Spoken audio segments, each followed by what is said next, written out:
Hello? Hello? Hello? Hello? You know my name? Look up my number. You know my name. Welcome to 1 minutes driving down Island. Like to retract a few things because I sound like a real angry guy. I don't know. I am, I guess. We have to retract and listen and learn. First of all, if I sounded like a sexual preference on there about somebody, it's not fair to bring that up. It's up to everybody to love each other. They don't want to love each other, and that's fine. But I'm not a judge. God's the judge about all that, not me. So, I shouldn't bring that. Second up, I should say, well, there's good and there's bad. And when you talk about something, I guess you ought to leave in the good also. For everybody. Everybody's got the good parts, and everybody's got the bad. Shut up. So anyways, I guess I should maybe apologize the way I sounded. I really want to, if I'm going to be a wise old feller, I should say, well, why don't you just learn to understand both sides of the story so you can understand this, I wasn't perfect. Like I said, I wasn't perfect at all. But there was a moment that was going on that was just blew my mind. And so you had to understand that. And it was way better. God's will was God doing that. Second of all, there was a lady who had a guy that went all out to help other people from the cancer center, and they loved Cheyenne so much that they went way out of their way to get some really nice stuff for her. And during that time, you would think that you would say, hey, that was so great. And that's what I was talking about, but that wasn't the case. Third of all, like I said, everybody's their own. Dr. Phil here. If you cross the bridge to get to the river, and there's no bridge, how are you going to get to the river? Now, his dad used to be passed out in the driveway, he's drunk in his underwear, and broke all his windows out of his house. So Dr. Phil is human. And then there's Dr. Oz. Dr. Oz. Hey, I'm Dr. I got something. Yeah, you like that? Here. Everybody can have something. It's called a bite of this food right here. The whole crowd gets one. Ellen's giving away cars and phones and TVs. And they're giving away a bite of food. And everybody claps. Yay! You got a bite of food. Thank you, Dr. Oz. Sure. So third of all, I would like to say, I don't care. Anybody can say what they want about me. It doesn't matter to me, It doesn't. It really doesn't. You can be pissed off at me. You can be happy for me. You can be sad for me. You can do this, I don't not want anybody to feel sorry for me. Because everybody's going to go through a death in their family and loved one.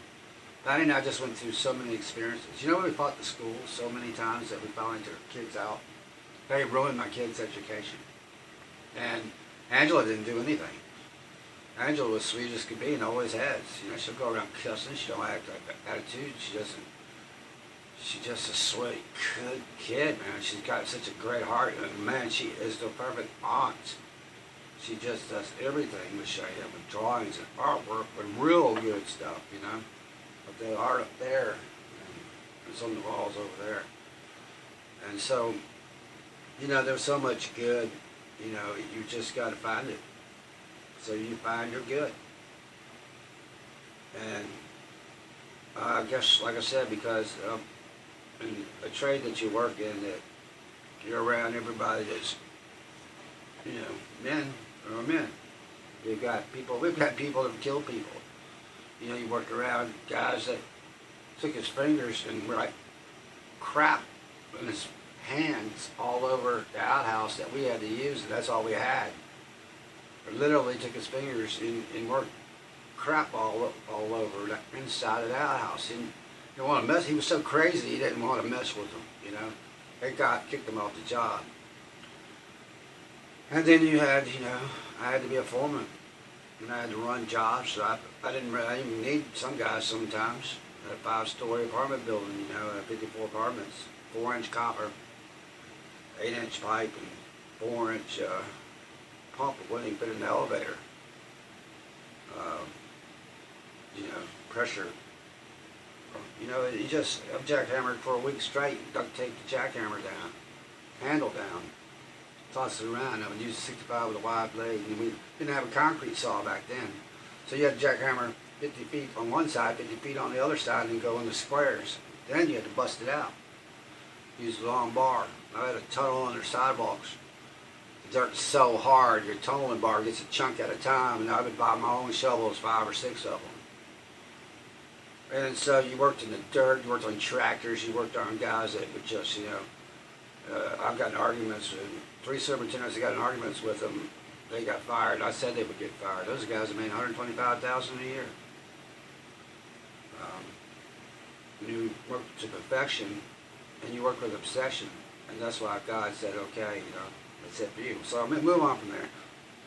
Patty, I appreciate Patty making me retire. So she forced me to, because I was laying on her kitchen floor every night in pain.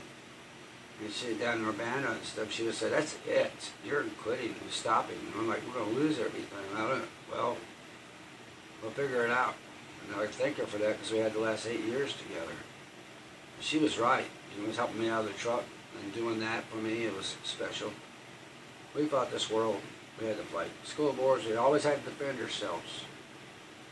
You know, in the school room, we won those times. All those times went to court. It was 10. We won 9 out of 10 of them. The lady was vindictive, you know. We bought a house, and people said it was going to be condemned on the Monday. We moved in on Friday because they didn't like our kids only running around playing hide and seek at 9 o'clock out of school. And because it was a crazy time. Well, they called the police so much, I just got the guitar and amp and stood on the roof and blasted it. Blasted it and just waited for the cops to come. Say, "Oh, sorry." And then I told them to call one more time. They were racist. I said, "I saw my house as the biggest, blackest family I could find." And they're like, "Oh, no, don't do that." They're racist. They didn't want that, did they? They didn't want us. They were racist against us, too. We weren't perfect like them. It was messed up. Getting ready to get rid of that place. It was a nightmare. It was evil in there or something. People died in that house. The dogs would be barking at the steps. I heard footsteps. Nobody was there. And Patty would be kind of flipped out about it. You'd hear the tin banging on the duct at 3 or 4 or 5 in the morning. It was haunted. And people don't believe in ghosts and all that, but that was weird. Okay, what was doing it? You know, and I want to hear footsteps up top. You know, stairs. Nobody's up there. Okay, and one day before foreclosure, we got rid of that house. Last second. Mortgage company would not give me any more time. I had somebody else that was going to give me $10,000 to pay the house off. This guy was going to give me $2,000. Then at the last second, he said, "I'll give you $1,000." He still didn't pay the whole house off, and that's why we got fooled again and suckered. Everything was always happening. The mishaps, the medical mishaps, man. Oh my gosh, you know that's just no excuse for that. If you're going to have a procedure, you tell them doctors, "How you feeling today? You better do your job." Patty was kidding around. "Let me see your hands." He was playing around like this, shaking, and he wrote that Patty was his favorite patient. Yet they made their mistakes, and they cost her time. And I live with that every day about why not tell him, "Man, do not mess her up.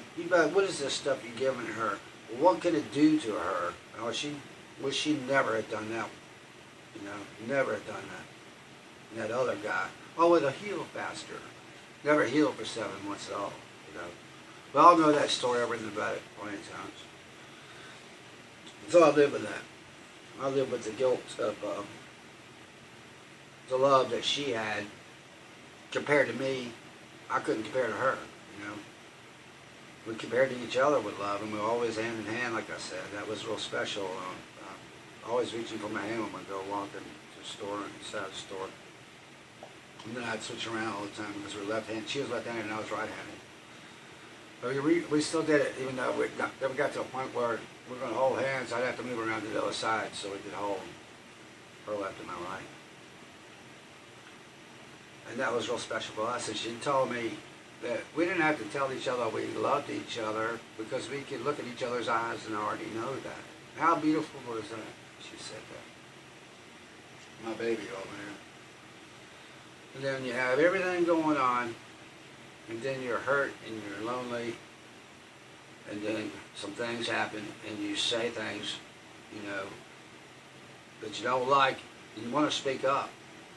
But you have to speak up in the right way, in the right tone. And I've fired guys on jobs. So I feel bad about some of them. The kid, you know, was lazy and didn't do anything, you know, but sometimes, and I tried, I don't know, I was so obsessed about that.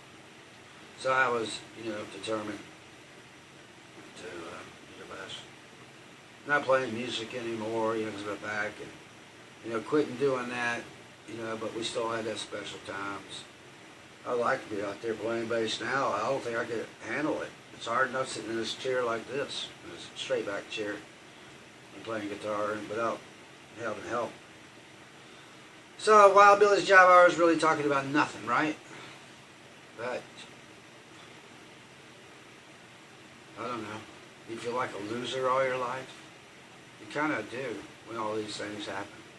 So I was 16, and the decisions and mistakes I made, it cost us a lot, you know, cost a lot.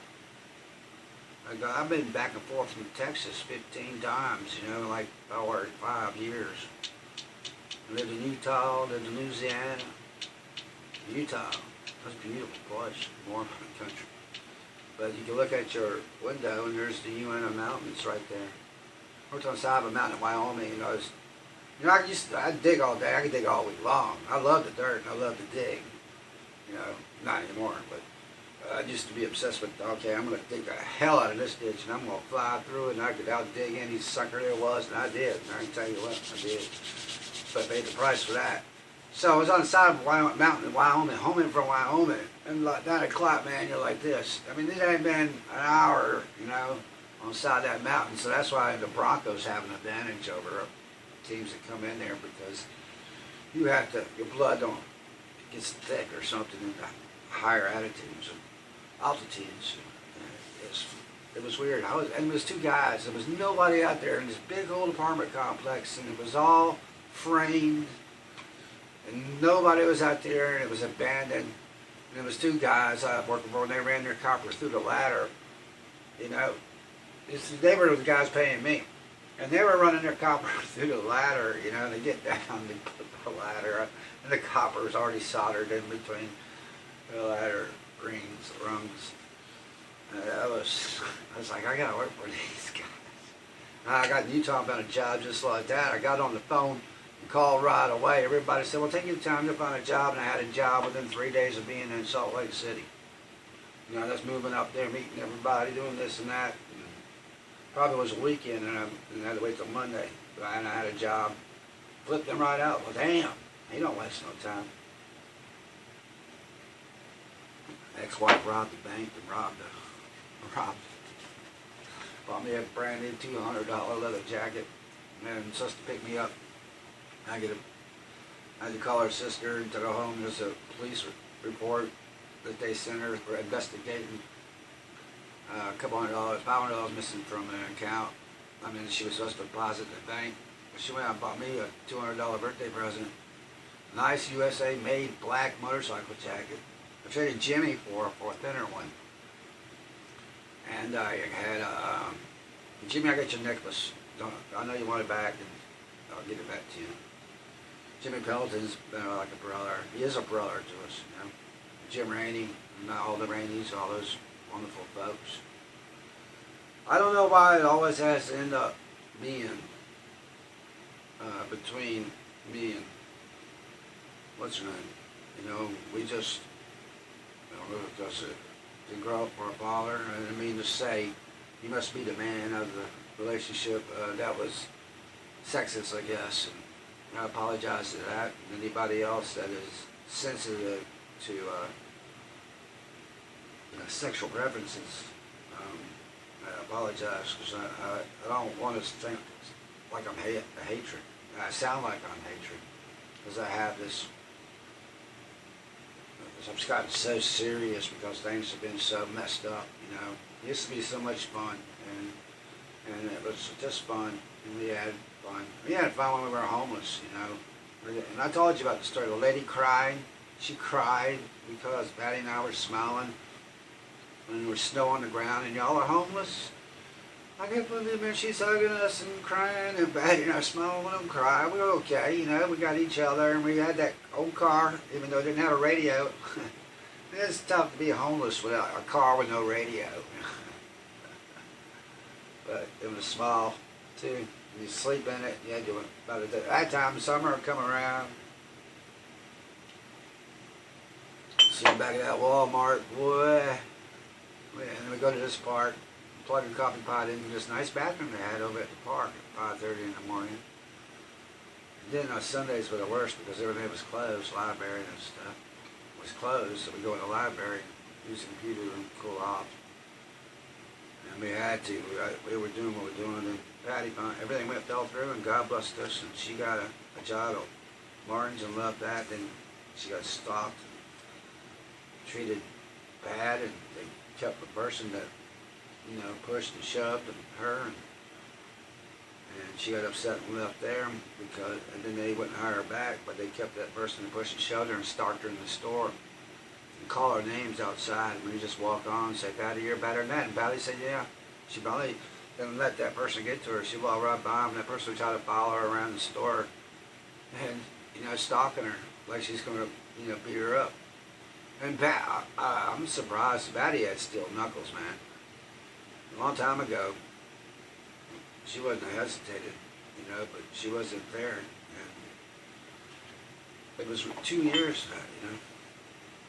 But she moved on, and she can say, okay, well, I'd forgive her if she was cool, you know. She had this ability to forgive the next day about anything, you know. She was taking advantage of stuff. And she just did. She could forgive. She was so beautiful about that. What a personality and a specialness. And oh my gosh, you know, when she'd sing her kid's song or, you know, she'd bob her head like that and sing the song. That was just cool, man. She bobbed her head and singing. It was really, I can't do it like she did. She had a little smile when she had a cool, nice little song she loved to sing. And when a man loves a woman, you had her jumping on stage at me to slow dance and put her arms around me or not hit the strings of my bass and, you know, and sway back and forth and look in my eyes with that beautiful smile. And that was so cool, man. And some bandmates might not have liked it, you know, well, it was no big deal. It was just one song. And she would do that on the slow song. And some didn't mind it. Yeah, it was special, you know. I wasn't perfect. You know, I didn't sleep with another woman for 30 years. I made my mistakes, but I didn't sleep with another woman in 30 years. I'm proud of that. I'm not proud of everything I've done, but I'm proud of that part. Well, I know, like I said, I made a mistake. Everybody has, but and she was good.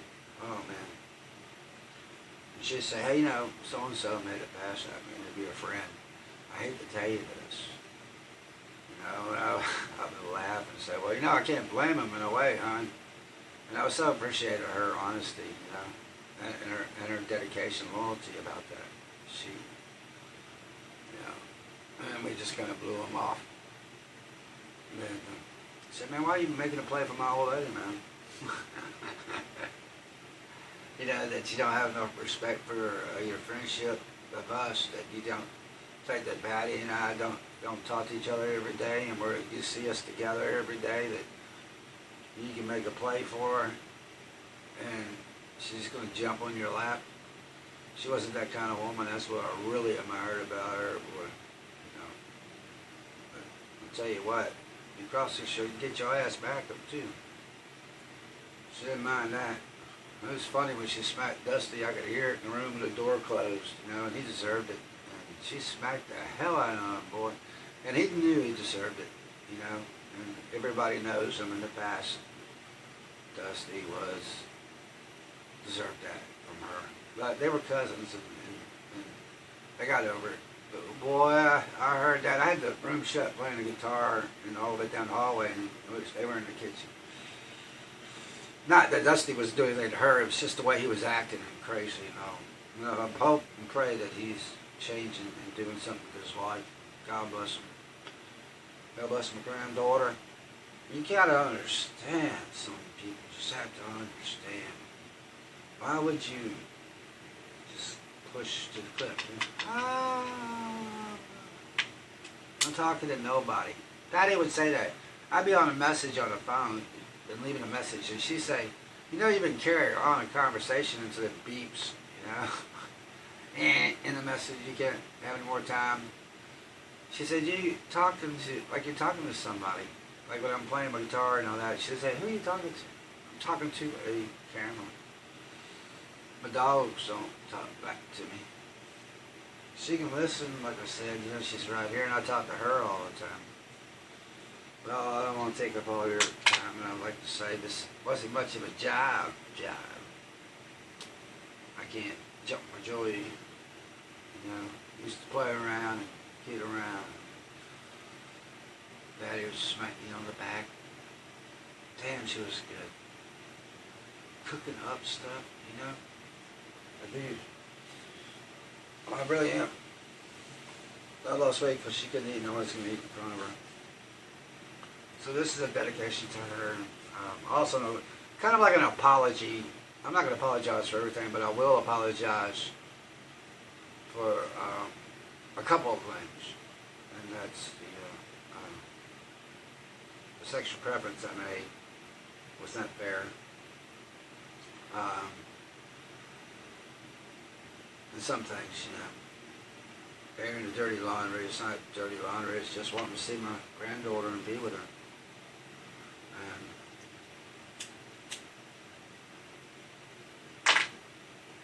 And don't call me unless it's my granddaughter on the phone talking to me. Because I've already heard your input. You know, unless your input's going to be positive. It's going to be positive. I'm trying to be positive, and it would have been positive, and we were being positive. I will say, you know, like I said, I appreciate some things that people do. They have the good in them, you know. I'd say 70% of Cheyenne's family is good. You know, 65% of me is good. So you got more good in you than me, maybe. Let's take it from here. I'll cut it and trim it. Alright, let's take it from here. I was wrong the way I come across. But I've also helped raise 3 children. I've got a daughter called Angela, named Angela. Never had to spank her. Never had to discipline her at one time about crossing the street and yelled at her and she cried. She is the sweetest kid. She's never caused problems. She's never hurt anybody. She loves and she gives. And she doesn't have hardly any friends because she lives in the country and she just does so much to help. She's got major neck problems that are making migraines that are scaring us. They've gotten to run around. They had the worst luck. And she's so good. She has this great insight. She sees auras around people. She sees good auras around them, you know. And like the church service, she saw the auras around them, and she knows what they mean and all that stuff, and everything was good about it, you know. And it was like Bree saying something that she's never said before, and that's what that aura she saw around her. Well, I forgot what color it was. There's different colors of everybody's auras, and honesty and stuff like that. I've got nothing to be ashamed of except letting somebody get to me and not controlling my anger and I do apologize for that, but I lost it. It was such a weird situation that was for the good, and everything else had built up, and it built up inside of me. You know, seeing Pat, like I said, I'm holding Patty's head in my hand, brushing her hair. I'm changing her clothes with scissors, cutting them off, keeping a blanket wrapped around her to keep her decent and stuff. But nobody can even see anything. We had kids here and all that, but it was dignified. I made sure everything was beautiful and dignified. And that's what I wanted so bad for her. I wanted her to have God and church, and you were part of that, and they were part of that, and they did good. I got so many people to thank and that do care, and I have to look at that part of it. But I also, expect to say, if you don't like something and you love somebody, you're going to say something about it. If not, then you're just a coward. If you, turn the other cheek, just turn away, you say, well, no, man, why are you doing that? I think, like my granddaughter Cheyenne is just as angelic as Angela and smart. And she doesn't, she deserves 120% love every day. And she needed that. And if I felt like if it wasn't there, I said it, Words don't come out right sometimes, but I can't do nothing about it after you say it. I don't mean to call people names or anything like that. We got a jobbing on with today's topics. We got a new president. They used to do the inauguration in March 5th, but then Eisenhower was first one to do it on January 20th. And hopefully the American people who buy a house in 50-year low can finally buy a house and make more money. If that happens, people make more money and the economy will get better. And let's pray that happens. You have to pray for your leaders. You're not going to change anything. You're not going to hate, and nobody he doesn't get hurt. And let it go and see what happens for the next 4 years. What could happen? Any worse? Patty couldn't get Obamacare. Patty couldn't get nothing, And she got so frustrated with it that she had to use a care card and stuff like that. That was just ridiculous. I didn't pay for medications. People helped, and people were wonderful, and family, and Alice, and Rosalie, and Michael, and Tom. What he did for us is incredible.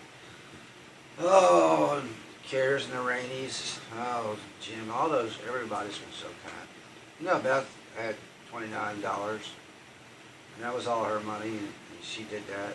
It reminded me of the lady with the 2 pennies that Jesus Christ talked about. That's all she had. She gave. And we gave, and I got it back to her. We sponsored kids to the UNICEF program for years, and took toys down at Christmas to Children's Ward for a decade, then Sergeant Santa's and stuff. We wanted to help, and we wanted to give back because we were blessed for what we had. Moving to Hanover was the worst thing we ever did. Living in Henrico, we were so happy. We were this family that was a Meyer apartment complex. Lady said, somebody said something about who's that hippie out there. And she said that's the best dad and hard-working man out that lives out here, and he watches out for other people. And Virginia and Tom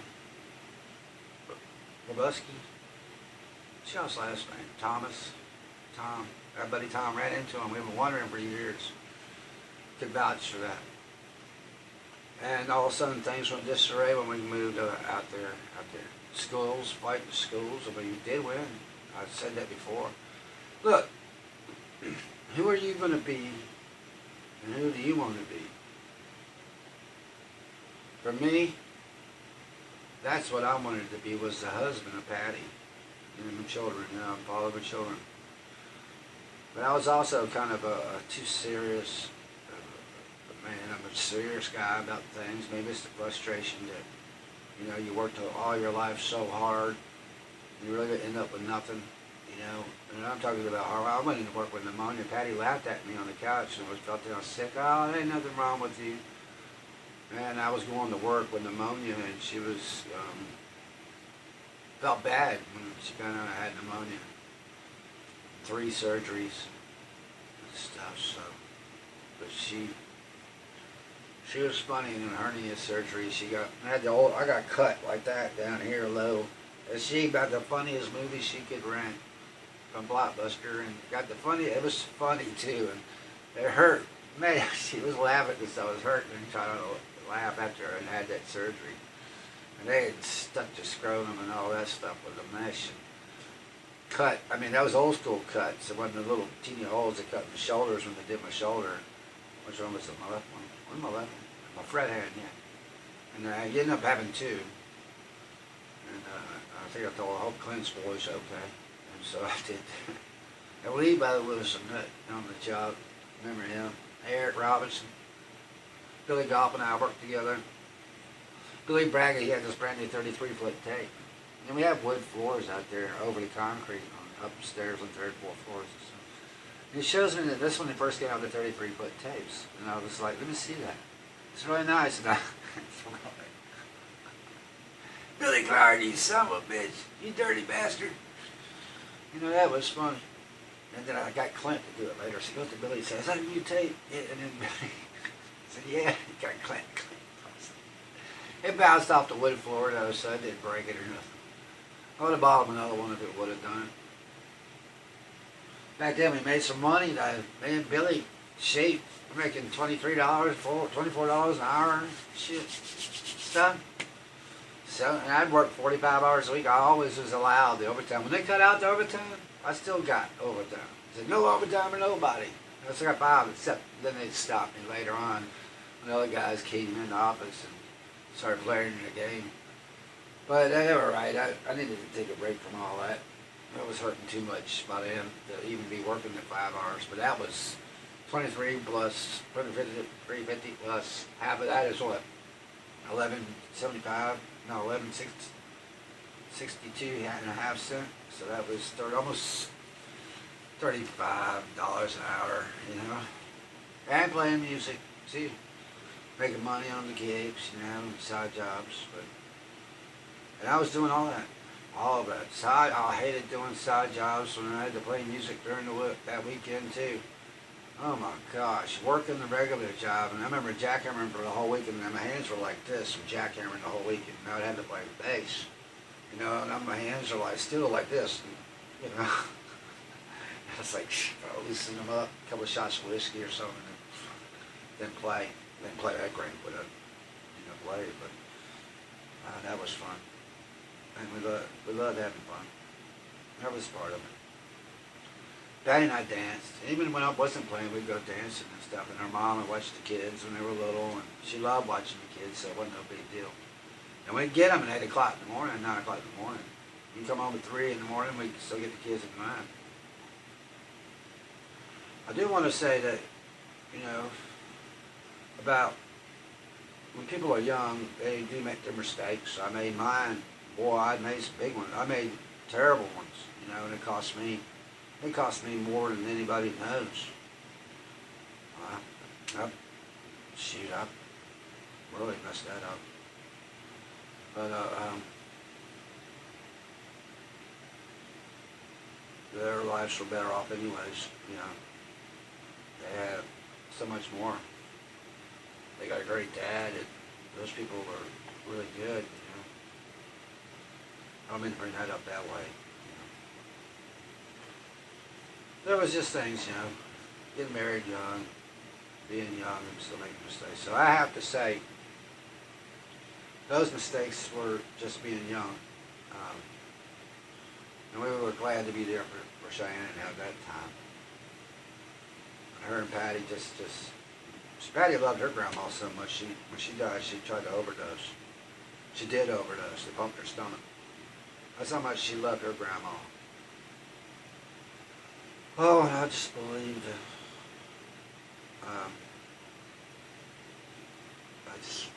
you work it out. You work it out. Dr. Bill always said, a parent split up and still, and ruin their kids, ruin time with their kids. And everything's alright, and then somebody else has the kids because of that, but they still believe they can pull it together and work it out. That's can be done. I want my kids to be the best parents they could be. Josh and Boo are getting ready to have their baby, and they're so happy, and I'm proud of them. Angela and Jonathan. Angela's fighting these migraines and neck problems so bad and hurt, and getting to run around with doctors, neurologist, surgeon. Since there's a neurologist who a neurologist has already sent to the neurologist surgeon, she needs surgery, but send her back to another neurologist, and this takes 3 months, and this takes 2 months, and this takes 4 months, and now it's 2 years. And the runaround has just been ridiculous. And she needs help. She needs to fix her neck, man. She can't live like that. She was ready to go, talk about going to the emergency room, to the hospital. Not just the emergency room, it's being put in the hospital. I got to worry about her, you know, and I pray for her, and God bless her. She's so good of a kid, girl, you know, lady, young lady, 29. I don't know.